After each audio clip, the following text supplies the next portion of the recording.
Hello friend, welcome to Fearless World. और हमने आज इसी 1.1 पे वीडियो बनाया था। अभी उसका next lecture regulating health and safety 1.2, जिसमें हम जानेंगे regulating health and safety legislation के बारे में। जैसे हमने 3 रीजन पढ़े थे, एक फाइनेंशियल रीजन, लीगल रीजन और मोरल रीजन। 3 रीजन से हेल्थ एंड सेफ्टी मेंटेन करते हैं। तो यहाँ लीगल रीजन के बारे में जानेंगे। तो क्या लीगल रीजन होता है? तो मैंने आपको बताया था कि लीगल रीजन में जैसे कि इंटरनेशनल लीगल रीजन होते हैं और साथ में लोकल भी होते हैं। तो लीगल रीजन जो है, अगर मैं इंटरनेशनल की बात करूं तो ILO, जो कि इंटरनेशनल लेबर ऑर्गेनाइजेशन है, जिसमें उनका कन्वेंशन एंड रिकमेंडेशन आता है। कन्वेंशन का मतलब क्या होता है कि जैसे बहुत सारे देश के लोग जो है मिलके, जो भी उसके मेंबर होंगे मिलके, और वो एक मीटिंग करते हैं। मीटिंग करने के बाद कोई टॉपिक डिसाइड रहता है, तो उस पे वहाँ पे एक बहुत सारे एक लॉ बनता है कि आपको इन्फोर्स करने हैं अपने कंट्री में। तो उसको कन्वेंशन बोलते हैं, जिसमें बहुत सारे आर्टिकल रहते हैं। जैसे कन्वेंशन C155 एक एग्जाम्पल है, जिसमें आपको देख रहे हैं occupational health and safety convention C155। इसमें जो है ये 1981 में आया था, और इसमें जो है दिया हुआ है कि आपको हेल्थ एंड सेफ्टी मेंटेन कैसे करना है। लेकिन अगर कोई कंट्री इसको रेटिफाई किया हुआ है तभी ये लॉ वहाँ पे अप्लीकेबल है। अगर रेटिफाई नहीं किया है तो ये लॉ अप्लीकेबल नहीं होगा। तो ये डिपेंड करता है कि आपकी कंट्री उस कन्वेंशन को रेटिफाई की है कि नहीं। तो इसको पहले आपको देखने पड़ेंगे। तो ये जो है, चूँकि हम लोग इंटरनेशनल हेल्थ एंड सेफ्टी पढ़ रहे हैं, तो इसमें जनरली हम लोग इंटरनेशनल लॉ के बारे में ही बात करेंगे, क्योंकि ये जो है हर जगह अप्लीकेबल होता है। लेकिन अगर आप जिस कंट्री में काम करते हैं उस कंट्री का भी जो लॉ होता है, एक्ट होता है। जैसे अगर इंडिया की बात करें तो फैक्ट्री एक्ट है, माइंस में अगर कोई काम कर रहा है तो माइंस एक्ट है, अगर कोई कंस्ट्रक्शन में काम कर रहा है तो BOCW एक्ट है, डॉक यार्ड में कर रहा है तो डॉक यार्ड एक्ट है। तो आप जहाँ काम करते हैं वहाँ के लिए आपकी गवर्नमेंट ने एक कानून बना के रखा है कि अगर आप वहाँ पे काम करना चाहते हैं तो किस तरह का वहाँ पे हेल्थ एंड सेफ्टी मेंटेन करना है। तो ये एक जो है फ्रेमवर्क है हर एक कंट्री में काम करने के लिए। लेकिन आपको यहाँ पे इंटरनेशनल फ्रेमवर्क पता होना चाहिए, जिसमें मेनली जो है ILO ये कन्वेंशन C155 आपको पता होना चाहिए कि इसमें आर्टिकल के अनुसार एक एम्प्लॉयर की क्या रिस्पॉन्सिबिलिटी है, एम्प्लॉय की क्या रिस्पॉन्सिबिलिटी है, ये आपको मेनली पता होना चाहिए, जो कि एग्ज़ाम पॉइंट ऑफ व्यू से भी बहुत इम्पॉर्टेंट है। तो आइए जानते हैं जो रिकमेंडेशन है R164, जो कन्वेंशन का ही जो है वो विस्तृत रूप है, जो एक्सप्लेन करके बनाया गया है R164। जैसे कन्वेंशन में क्या है, बहुत शॉर्ट में लिखा गया है, लेकिन जो ये रिकमेंडेशन है वहाँ पे एक्सप्लेन करके लिखा गया कि आपको कैसे करना है कोई चीज़ को। तो ये आप जैसे C155 जो कन्वेंशन है, इसका जो आर्टिकल है वो आपको कंपलसरी फॉलो करने ही है। लेकिन ये रिकमेंडेशन आप जो है उसको उसी चीज़ को अच्छे से एक्सप्लेन करके बताया गया है, तो आप दोनों को रेफ़र कर सकते हैं। तो ये लीगल बाइंडिंग हो जाती है C155 जो कन्वेंशन है, लेकिन रिकमेंडेशन लीगल बाइंडिंग नहीं है। आप चाहें तो माने और चाहें तो नहीं माने, लेकिन ये उसी का एक्सप्लेनेशन है। तो अकॉर्डिंग टू कन्वेंशन 155 आर्टिकल 16, जो उसका आर्टिकल 16 है वो क्या कहता है, तो एम्प्लॉयर की क्या रिस्पॉन्सिबिलिटी है। तो एम्प्लॉयर की रिस्पॉन्सिबिलिटी है, देखते हैं यहाँ पे मेनली 3 रिस्पॉन्सिबिलिटी दिया हुआ है। To ensure that workplace machinery equipment and process under their control are safe and without risk to health. बिना हेल्थ रिस्क के ऐसा होना है, ऐसा जो है ये पहला जो आर्टिकल 16 का पहला पॉइंट है। और आर्टिकल 16 का जो सेकेंड पॉइंट है, ये एग्जाम में भी पूछता है। To ensure that the chemical, physical and biological substances and agents under their control are without risk to health। तो ये जो है इसकी एम्प्लॉयर की रिस्पॉन्सिबिलिटी है। प्रोवाइड एडिक्वेट प्रोटेक्शन, आपको PPE देने हैं, क्लॉथिंग देने हैं, to prevent risk of accident of adverse effect on the health. तो ये आपने देखा कि ये एक लीगल बाइंडिंग है। मैंने ये पूरे यूनिट में हम लोग यही पढ़ रहे हैं कि क्यों हेल्थ एंड सेफ्टी मेंटेन करते हैं वर्क प्लेस में, क्या रीज़न है। तो हमने दो ऑलरेडी बता चुके हूँ। तीसरे का यहाँ पे थोड़ा सा बड़ा करके हम समझ रहे हैं, जिसमें कि ये लीगल रिक्वायरमेंट है। तो लीगल रिक्वायरमेंट में चूँकि ये हमारा कोर्स इंटरनेशनल है, इसलिए इंटरनेशनल लेवल की बातें को हम लोग यहाँ पे ज़्यादा समझेंगे। लेकिन अगर आप किसी कंट्री में काम कर रहे हैं तो वहाँ के भी लोकल जो लॉ है उसको भी आपको पता होना चाहिए। तो इसमें जो है जनरली ये देखिए इसी चीज़ को बड़ा किया है उसके रिकमेंडेशन में, specially article 10 of the recommendation 164 put the following obligation on employer. देखा कि उसमें अपने 3 पॉइंट थे, लेकिन उसी चीज़ को यहाँ पे अच्छे से एक्सप्लेन करके दिया है। तो अगर आप इस चीज़ को फॉलो करते हैं तो वो चीज़ अपने आप फॉलो हो जाता है। तो जैसे पहला देखिए क्या है, provide work place and work equipment and use work method which are safe and pose no risk to health. ऐसा आपको ये एम्प्लॉयर की रिस्पॉन्सिबिलिटी है कि उसको ऐसा वर्क प्लेस प्रोवाइड कराना है जो कि सेफ़ हो, ऐसा वर्क मेथड देना है काम करने से पहले। तो ये एक पहला पॉइंट है। दूसरा है provide appropriate instruction and training. जब आप किसी वर्कर से काम करवाते हैं, हायर करते हैं, तो आपको काम कराने से पहले ये एम्प्लॉयर की रिस्पॉन्सिबिलिटी है कि उन्हें ट्रेनिंग और इंस्ट्रक्शन दी जाए। प्रोवाइड नेसेसरी सुपरविजन, साथ में आपको सुपरविजन भी करवाना है एक आदमी को रख के जो ट्रेंड हो। तो अगर ये नहीं कराता मतलब कि ये उस आर्टिकल को फॉलो नहीं करता है और इसके ऊपर इन्फोर्समेंट एक्शन भी हो सकता है। Put in place the health and safety arrangement adopted to suit the size and nature of the undertaking. जैसा है उस तरह का, जैसा उसका ऑर्गेनाइजेशन है उसके अनुसार वहाँ पे अरेंजमेंट मतलब क्या, जैसे परमिट टू वर्क हो गया, रिस्क असेसमेंट हो गया, ये सारे अरेंजमेंट है। कैसे किस चीज़ को करना है वो एक अरेंजमेंट होता है।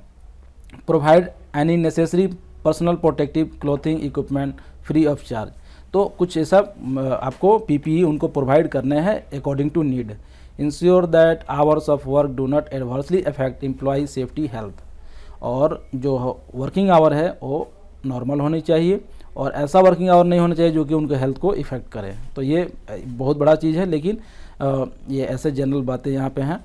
Take measure to eliminate any extreme physical and mental fatigue. ऐसा कोई काम नहीं कराना है जिससे कि बहुत ज़्यादा फिजिकल उनको फटीग हो, थकान हो, मेंटल फटीग हो। तो इस तरह का कोई काम नहीं करवाना है। जैसे कि आप देखेंगे तो जैसे फैक्ट्री एक्ट में भी दिया है कि कितना केजी वजन उठाना है BOCW एक्ट में, तो उसमें 50 केजी वजन एक मेल को। तो उस तरह से जो है आपको इस तरह का काम नहीं होना चाहिए जिससे कि फटीग हो। और stay up to date with the knowledge in order to comply with the above. और आपको हमेशा अप टू डेट रहना है, हमेशा लॉ चेंज होते रहना है। तो ये एम्प्लॉयर की रिस्पॉन्सिबिलिटी है कि वो हमेशा अप टू डेट रहे, यानी कि जो भी चेंजेस हो रहे हैं उसको पता होने चाहिए। ये तो एम्प्लॉयर की रिस्पॉन्सिबिलिटी हो गया। नेक्स्ट चीज़ है वर्कर। दो ही पार्टी होती हैं जनरली, आप देखें तो एक एम्प्लॉयर, एक एम्प्लॉय। तो एम्प्लॉयर की रिस्पॉन्सिबिलिटी हमने बता दिया, वही एम्प्लॉय या वर्कर की रिस्पॉन्सिबिलिटी और राइट क्या है। तो हम जानते हैं कि जो कन्वेंशन है वही मेन है और उससे बना है रिकमेंडेशन। तो हम पहले कन्वेंशन को समझेंगे फिर रिकमेंडेशन को समझेंगे। रिकमेंडेशन क्या है उसी का एक्सप्लेनेशन है। तो article 19 of the C155 states that all worker and their representative have to cooperate with the employer so that they can fulfil the safety obligation. तो ये वर्कर और जो उसके रिप्रेजेंटेटिव है, ये दोनों को जो एम्प्लॉयर जो काम करवा रहा है उसके साथ जो है एक अच्छा कोऑर्डिनेशन होना चाहिए, एक ऑब्लिगेशन, दोनों एक दूसरे की बात मानना, ऐसा होना चाहिए। तो उसी को रिकमेंडेशन में क्या बताया है, तो recommendation 164 say that worker should, ये 5 पॉइंट जो है आपको याद रखने हैं। फर्स्ट क्या है, take reasonable care of their own safety and that of other people who must affect by their things that they do and their things that they fail to do. अगर कोई ऐसा काम वर्कर कर रहा है जिसको करने से और किसी को कुछ नुकसान पहुंचने वाला है, इफेक्ट होने वाला है, या नहीं करने से भी किसी को नुकसान पहुंचने वाला है, तो इस चीज़ को केयर करना है। उसकी अपनी सेफ्टी और दूसरे की सेफ्टी दोनों उसी की जिम्मेदारी है। सेकेंड पॉइंट जो है, comply with safety instruction and procedure. जो भी एम्प्लॉयर आपको सेफ्टी इंस्ट्रक्शन एंड प्रोसीजर दे रहा है उसको फॉलो करना है, यानी कि उसको कंप्लाई करना है, उसको उसी के अनुसार काम करना है। और use all safety equipment properly and not tamper with it. जो भी आपको पीपीई दिया जा रहा है, जो भी सेफ्टी इक्विपमेंट दिया जा रहा है, उससे आपको टैम्पर छेड़छाड़ नहीं करनी है। ये वर्कर की रिस्पॉन्सिबिलिटी है। तो एग्जाम पॉइंट ऑफ व्यू से भी ये टॉपिक जो फोकस है, ये इस पर आप ध्यान दीजिए और हर एक पॉइंट को याद कर लीजिए। तो I think it will be helpful in your examination. And report any situation which they believe could be hazardous and which they can't themselves correct. और आपको रिपोर्ट करना है ऐसा सिचुएशन कि जो हजार्डस है, जो यहाँ खतरा है और वो खुद करेक्ट नहीं कर सकते, तो ऐसे आपको रिपोर्ट करने हैं कि यहाँ पे ये हजार्ड है और इसको आपको इसके रिस्क को कम करना है। Report any work related accident और इलनेस। कोई भी एक्सीडेंट होता है तो आपको छुपाना नहीं है, आपको बताना है, रिपोर्ट करना है ताकि उसको करेक्ट किया जा सके। तो ये आपकी जो वर्कर है, ये उनकी मेन 5 जो रिस्पॉन्सिबिलिटी है जो कि उनको कंप्लाई करना है, जो ये उनका रिस्पॉन्सिबिलिटी है कि इसको कंप्लाई करें। अब उनकी राइट क्या है? तो राइट ये है कि the right to be provided with the adequate information on the action the employer has to take ensure of. मतलब ये उनका है कि उनको इन्फॉर्मेशन जो है उनको मिलना चाहिए, ये उनकी राइट है। कोई भी काम कर रहे हैं तो क्या काम हो रहा है, उसमें क्या खतरा है, ये उनका इन्फॉर्मेशन मिलना चाहिए, ये उनका राइट है और मिलना ही चाहिए।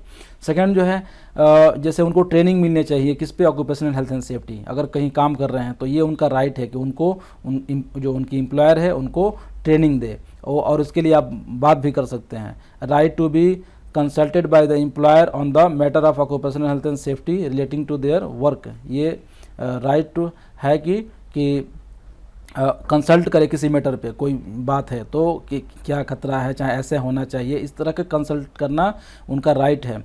और अगर किसी तरह का सबसे जो लास्ट है, 4th वन जो है, right to leave a work place which the worker has reason to think present imminent and serious danger to the life and health and not be compelled to return until it is safe। जब तक जो है कोई work place safe नहीं हो जाता, ये लगता है कोई वर्क प्लेस सेफ़ नहीं है, तो आप चाहे तो छोड़ सकते हैं, ये आपकी राइट है। अगर कोई आपको मना करता है छोड़ने के लिए तो ऐसा नहीं कर सकता हो, और जब तक वो सेफ़ ना आ जाए तब तक आप रिटर्न होने से मना कर सकते हैं। तो this is your workers right that they will leave the work place until it is safe। Role of enforcement agencies. क्या है रोल ऑफ इन्फोर्समेंट एजेंसी?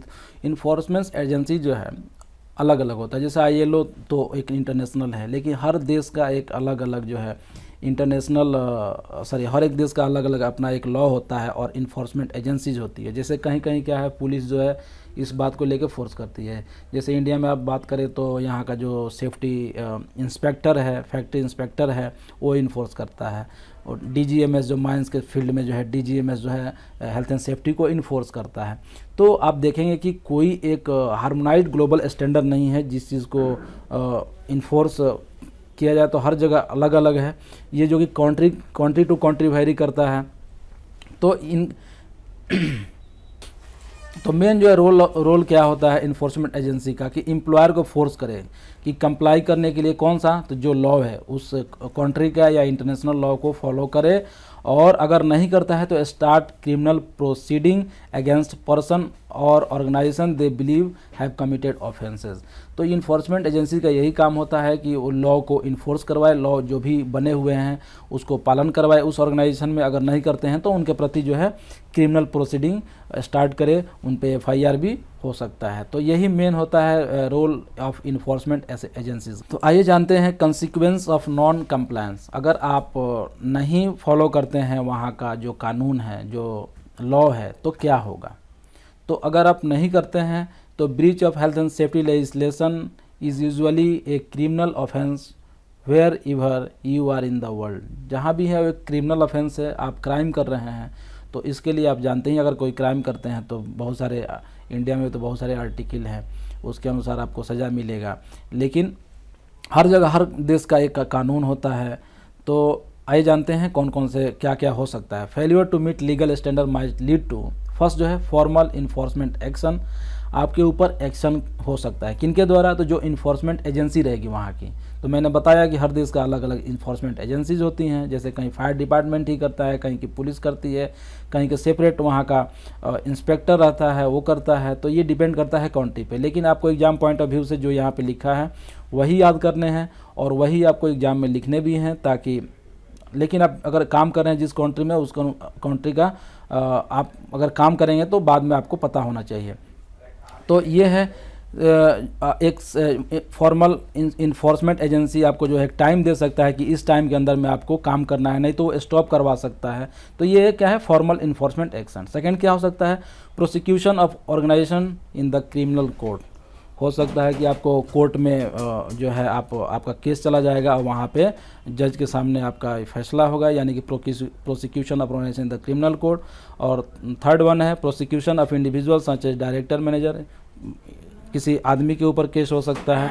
तो ये जो है 3 पॉइंट जो है, तो ये जो कॉन्सिक्वेंस है वो कंट्री टू कंट्री वेरी भी कर सकता है। किसी कंट्री के कुछ अलग रूल एंड कानून होते हैं।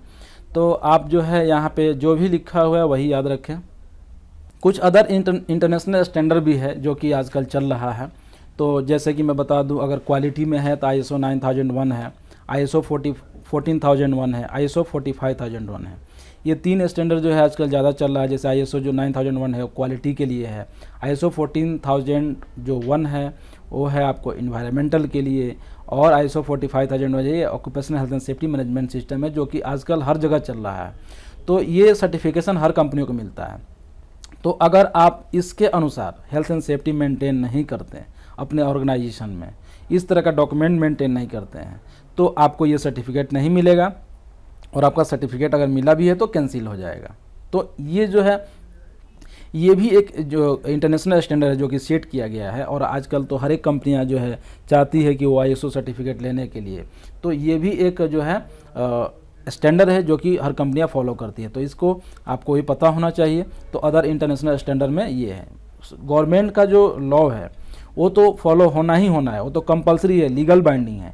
लेकिन ये स्टैंडर्ड कोई लीगल बाइंडिंग नहीं है। लेकिन अगर आप चाहते हैं कि आपकी ऑर्गेनाइजेशन ग्रो अच्छा करे मार्केट में, तो ये आपको स्टैंडर्ड फॉलो करने हैं, और इसका सर्टिफिकेशन चाहते हैं तब भी ये आपको स्टैंडर्ड फॉलो करने चाहिए।